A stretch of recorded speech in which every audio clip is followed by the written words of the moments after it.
We start with this. At least 11 people have been killed in a car crash along the N3 near the WilgePlaza in the Free State. The deadly crash resulted in the forced closure of the route. Let's get you more information on this. I'm joined on the line by the N3 concession spokesperson. Thank you so much for joining us, Praveen. Can you just talk us through? I mean, it's that time of the year where people are making plans for the new year, yet a horrific accident has halted all of this. What happened?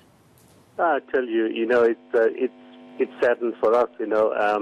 We had quite an exceptional December or a summer holiday period in terms of our traffic volumes, in terms of traffic management, and everything was going all right. And then the tide turned this afternoon, where we had a very serious accident in between roadside and the WilgePlaza. It was a multiple vehicle crash involving one heavy motor vehicle, some light motor vehicles, and obviously a minibus as well.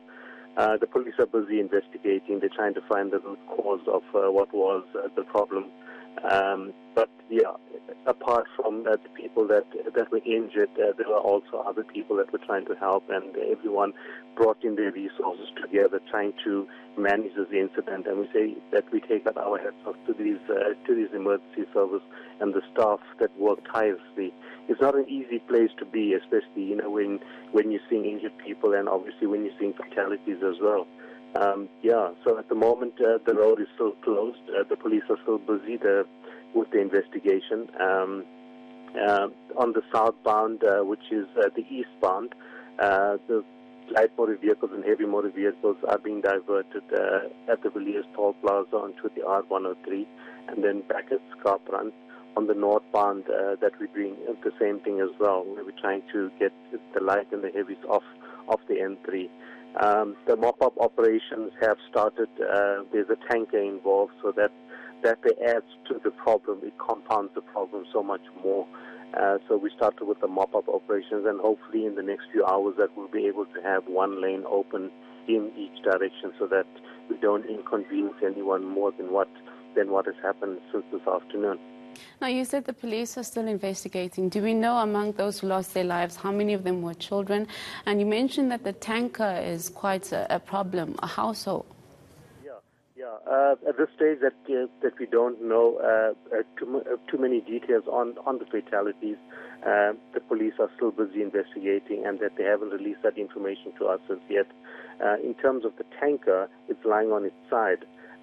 It's a product. Fortunately, it's not too hazardous, so it's something which can be managed. But obviously, dealing with these type of things, you're looking at approximately 30,000 liters of the product itself.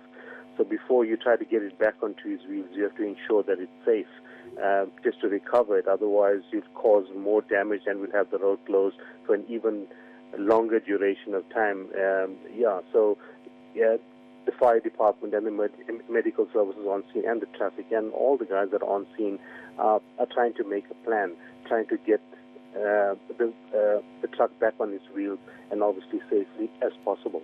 Were there any eyewitnesses? Is there anyone who can tell us what they saw that could have led to this crash? Unfortunately, at this stage, nobody has come forth. So it's a mystery. But I'm sure as the police start with the investigation, that people would come forward and would say, it was quite an average day, above average day, I would say, in terms of traffic volume. So somebody has seen something, and I'm sure once the police start with the investigation, they'll be able to pinpoint and get people to help them in the right directions in terms of identifying and what was the root cause of this accident. You mentioned that the mop-up operation is underway. Do we have any indication of how long it will take to get the roads fully operational? Yeah, we're trying for, we put a benchmark in place that we're trying for the next hour and a half to at least have one lane in each direction open. But with these type of recoveries at night when it's dark, things go horribly wrong, even in the best of conditions. But we're trying extremely hard to get at least one lane open in each direction in about an hour and a half's time. Well, thank you so much for that update. Tragic story indeed. We'll keep you abreast with the developments.